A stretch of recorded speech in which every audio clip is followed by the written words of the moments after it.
Yemək yeyərkən smartfondan istifadə həzmə zərərlidir və çəki artımına səbəb ola bilər. Publika az xəbər verir ki, bu barədə gastroenteroloq Yekaterina Kaşux Gazeta.ru-ya danışıb. Onun sözlərinə görə, problem həzmdə deyil, yemək davranışındadır. Sağlam qidalanma, diqqət, yaddaş və emosiyalar kimi fizioloji və idrak proseslərini əhatə edir. Yemək yeyərkən smartfondan istifadə diqqəti yayındırır və qidanın şüurlu qavranılmasını pozur.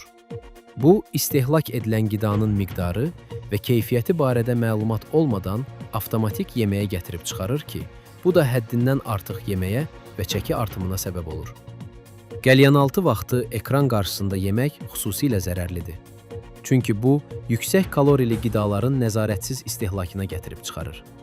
Bu, uşaqlarda daha pis qidalanma vərdişləri inkişaf etdirir. Həmçinin həddindən artıq yeməyə və toxluq əlamətlərini tanıma qabiliyyətinin azalmasına səbəb ola bilər.